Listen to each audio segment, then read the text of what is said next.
ఆరాధనకు సహాయకరంగా దేవుని వాక్యమైన బైబిల్లో నుండి 86వ కీర్తన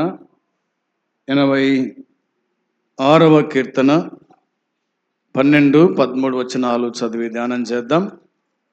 86వ కీర్తన 12, 13 వచనాలు. నా పూర్ణ హృదయముతో నేను నీకు కృతజ్ఞతాస్తుతులు చెల్లించెదను, నీ నామమును నిత్యము మహిమపరిచెదను. ప్రభువా నా దేవా, నా ఎడల నీవు చూపిన కృప అధికమైనది.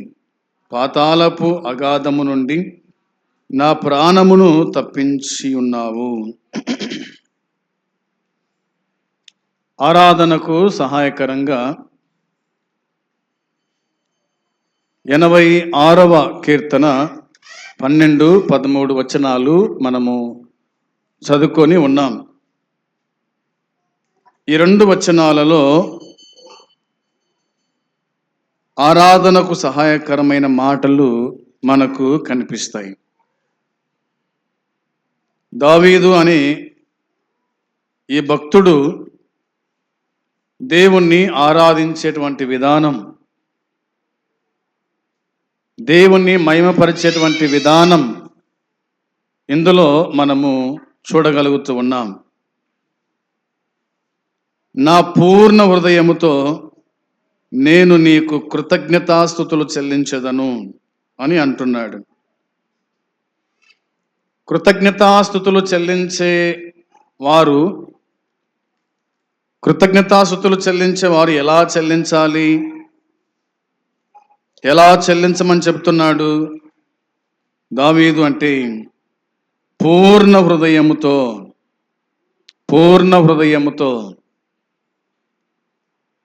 నేను నీకు కృతజ్ఞతలు చెల్లించదను అంటున్నాడు.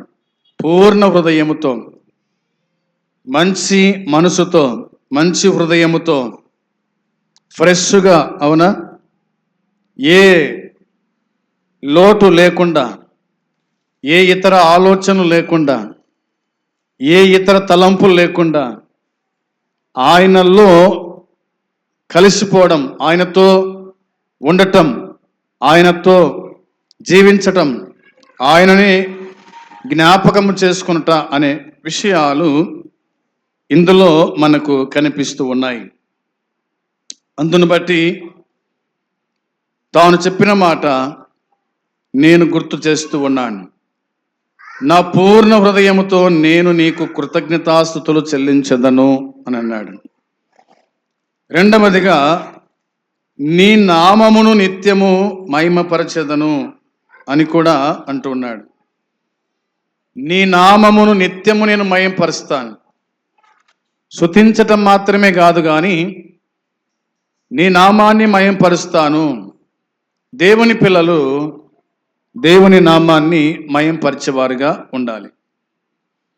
దేవుని పిల్లలు దేవునికి కృతజ్ఞతాస్తుతులు చెల్లించువారై ఉండాలి. ఆయన నామమును అనగా ఆయన పేరును మరి ఘనపరిచేవారుగా, మహిమపరిచేవారుగా ఉండాలి అనేది ఈ వచనము మనకు గుర్తు చేస్తూ ఉంది. ఆయన మహిమపరచబడాలి అనేది వాక్యం చెబుతోంది. 13వ వచనములో ప్రభువా నా దేవా, ప్రభువా నా దేవా, నా ఎడల నీవు చూపిన కృప అధికమైనది అని అంటున్నాడు. ప్రభువా నా దేవా, నీవు చూపిన కృప అధికమైంది. ఆయన తన పిల్లల మీద చూపేటువంటి కృప అది సామాన్యమైనది కాదు అని, అది అధికమైన కృప దేవుడు చూపిస్తాడు. అత్యధికమైన కృప దేవుడు మనకు ఆయన చూపిస్తాడు. ఆయన కృప చూపించినాడు కాబట్టి మనము 5వ నెలలో ప్రవేశించగలిగినాం. ఆయన కృప చూపించకపోతే ఈ 5వ నెల, ఈ మొదటి ప్రభు దినాన్ని మనము చూసే వాళ్ళము కాదు. కాబట్టి ఆయన అధికమైన కృప మన పట్ల చూపించటం వలన నేటి దినమున దేవుని సన్నిధిలో మనము ఉన్నాం. దేవుణ్ణి మనము కీర్తిస్తూ ఉన్నాం. దేవుణ్ణి మనము కొనియాడుచు ఉన్నాం. దేవుణ్ణి మనము స్తుతిస్తూ ఉన్నాం. దేవుని నామాన్ని మనము గణపరుస్తూ ఉన్నాం అనేది ఈ వచనాలు మనకు జ్ఞాపకం చేస్తూ ఉన్నాయి. కాబట్టి ప్రభువా, నా దేవా, నా ఎడల నీవు చూపిన కృప అధికమైనది అంటూ ఆయన ఇలా చెప్తున్నాడు. పాతాళపు అగాధము నుండి నా ప్రాణమును తప్పించి ఉన్నావు అన్నాడు. పాతాళపు అగాధము నుండి నా ప్రాణమును తప్పించి ఉన్నావు అంటాడు.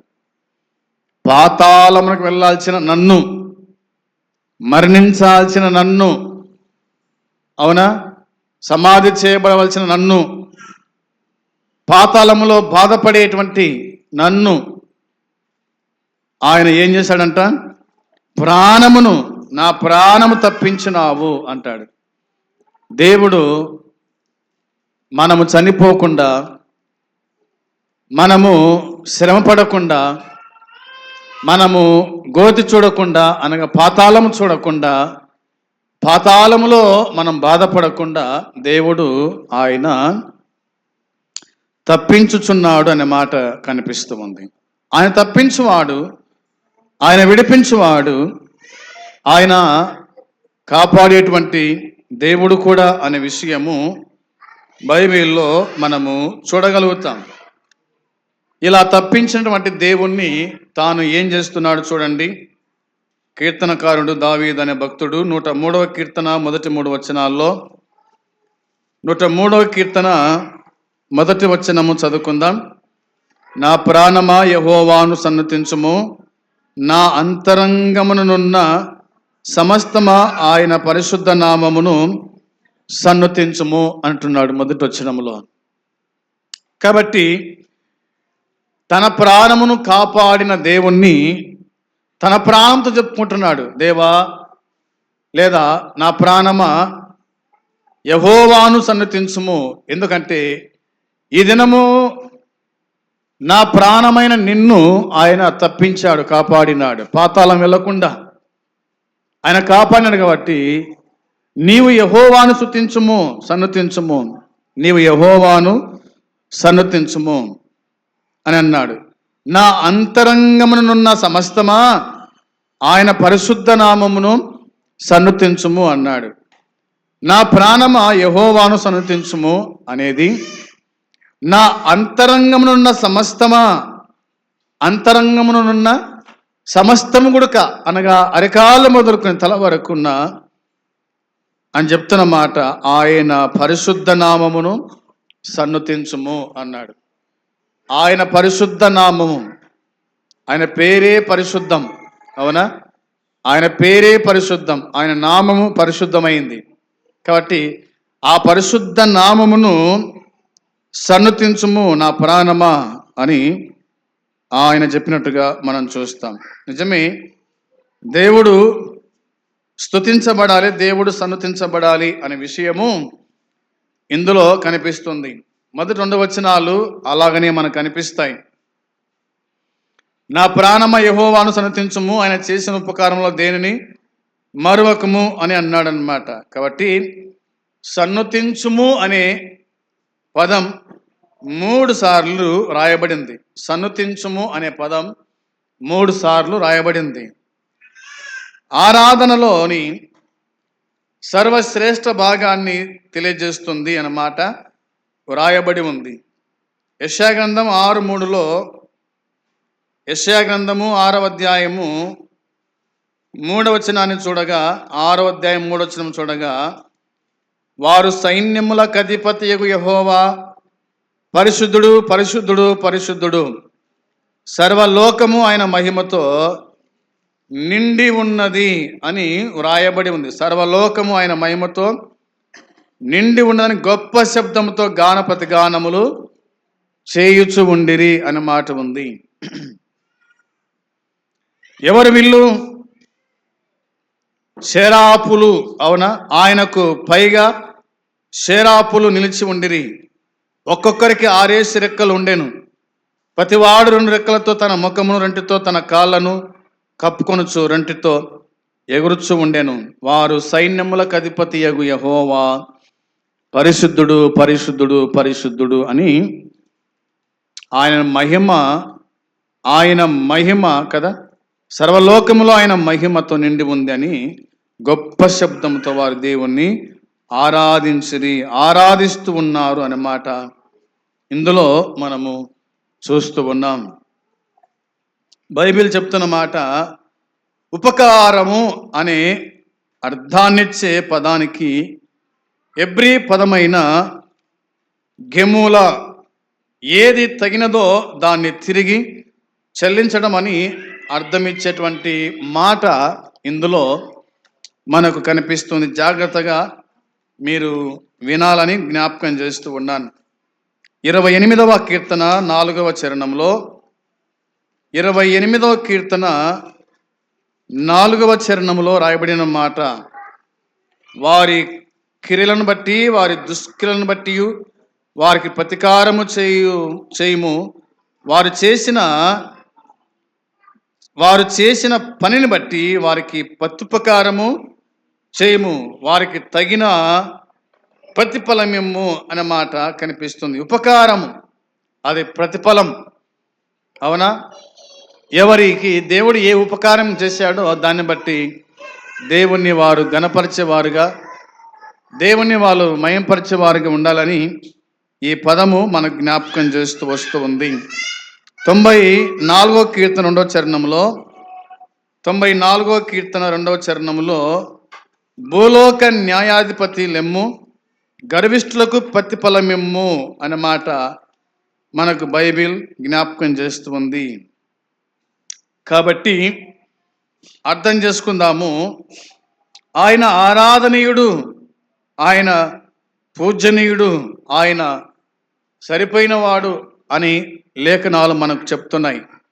అందును బట్టి ఆయన చేసిన ఉపకారములను దేన్ని మర్చిపోకు నా ప్రాణమా అని దావీదు పలుకుతున్న మాట. 3వ చరణం చూడగా, ఆయన నీ దోషములన్నిటినీ క్షమించువాడు, నీ సంకటములన్నిటినీ కుదుర్చువాడు. కాబట్టి ఆయనను మర్చిపోవద్దు అని దేవుని వాక్యం మనకు జ్ఞాపకం చేస్తూ ఉంది. అందుకోసమే దేవుడు మనం క్షమించువాడు, అవునా. ఆయన ఏం క్షమిస్తాడంట? ఆయన నీ దోషములన్నిటినీ క్షమించువాడు, ఆయన క్షమించేటువంటి దేవుడు, కుదుర్చువాడు అని వాక్యములో మనం చూస్తున్నాం. ఆ దేవదేవుణ్ణి మనము ఆరాధించువారమై ఉండాలా అనేది లేఖన సత్యము మన జ్ఞాపకం చేస్తూ ఉంది. ఇక 145వ కీర్తన చూడగా, 145వ కీర్తన చూడగా ఇలాగా దేవుని వాక్యం చెబుతుంది. మొదటి 5 వచనాలు, రాజవైన నా దేవా నిన్ను గణపరచెదను, నీ నామమును నిత్యము సన్నుతించెదను, అనుదినము నేను నిన్ను స్తుతించెదను, నిత్యము నీ నామమును స్తుతించెదను. యెహోవా మహాత్యము గలవాడు, ఆయన అధిక స్తోత్రం నొందగినవాడు, ఆయన మహాత్యము గ్రహింప శక్యము కానిది. ఒక తరము వారు మరొక తరము వారి ఎదుట నీ క్రియలను కొనియాడుదురు, నీ పరాక్రమ క్రియలను తెలియజేయుదురు. మహోన్నతమైన నీ ప్రభావ మహిమను, నీ ఆశ్చర్య కార్యములను నేను ధ్యానించదను అని ఈ 5 వచనాలు మనకు జ్ఞాపకము చేస్తూ ఉన్నాయి. ఈ 5 వచనాల్లో రాయబడిన మాటలు మనం చూడగా, రాజ్యమైన నా దేవా అన్నాడు. ఆయన రాజు అని, ఆయన మనకు దేవుడు అనే సంగతులు బైబిల్ చెప్తూ ఉంది. నిన్ను గణపరచెదను అన్నాడు. దేవుణ్ణి గణపరచాలి. దేవుని పిల్లలు దేవుని గణపరచాలి. దేవుని పిల్లలు దేవుణ్ణి ఆరాధించాలన్న మాట కనిపిస్తుంది. తర్వాత నీ నామమును నిత్యము సన్నుతించదని అన్నాడు. ఆయన నామము సన్నుతింపబడే నామం, అవునా. స్తుతింపబడేటువంటి నామము ఆయన నామము అనేది మనకు అర్థమవుతూ ఉంది. అనుదినము నేను నిన్ను స్తుతించెదను, నిత్యము నీ నామమును స్తుతించెదను అన్నాడు. అనుదినము అంటే ప్రతిరోజు కూడా దేవుని నామాన్ని మనము స్తుతించు వారమై ఉండాలి, గణపరచు వారమై ఉండాలి అనేది వాక్యం మనకు గుర్తు చేస్తూ ఉంది. నిజమే, ఆయనను మనము అనుదినము స్తుతించుచు అనుదినము ఆయనను మనము ఆరాధించు వారమై ఉండాలని ఈ వచనాలు మనకు గుర్తు చేస్తూ ఉన్నాయి. నిత్యము అని అన్నాడనమాట. యెహోవా మహాత్యము గలవాడు, ఆయన అధిక స్తోత్రము నొందదగిన వాడు, ఆయన మహాత్యము గ్రహింపశక్యము కానిది అని జ్ఞాపకము చేసినట్టుగా దేవుని వాక్యం చెబుతుంది. యెహోవా మహాత్యము గలవాడు, యెహోవా మహాత్యము గలవాడు, ఆయన మహోన్నతుడు, ఆయన అధిక స్తోత్రం నొందదగినటువంటి గొప్ప నామం గలవాడు ఆయన అనేది ఇందులో మనం చూస్తూ ఉన్నాం. ఒక తరము వారు మరొక తరము వారి ఎదుట నీ క్రియలను కొనియాడుదురు, నీ పరాక్రమ క్రియలను తెలియజేస్తుదురు అనే మాట ఉంది. కాబట్టి ఆనాటి నుంచి నాటి వరకు గుడక తరాలు వెంబడి తరాలు గతించిపోతున్నప్పటికీ దేవుణ్ణి ఆరాధించాలా అని మన తరములో మన పిల్లలకు మనం నేర్పినట్టుగా దేవుడు తన కృపను ఆయన అనుగ్రహించిన సంగతి వాక్యము మనకు తెలియజేస్తూ ఉంది. 5వ చరణములో మహోన్నతమైన నీ ప్రభావ మహిమను, నీ ఆశ్చర్య కార్యములను నేను ధ్యానించదను అని అన్నాడు. యెహోవా అనే మాట కనిపిస్తుంది. కాబట్టి ఆయన ఆశ్చర్య కార్యాలు, ఆయన మహోన్నతము, ప్రభావము ఇవన్నీ కూడా ఇందులో కనిపిస్తాయి. ధ్యానిస్తూ ఉండగా ఆయన ఏమై ఉన్నాడో ఆ సంగతులన్నీ కూడా ఇందులో మనము చూడగలుగుతాము అనే విషయాలు.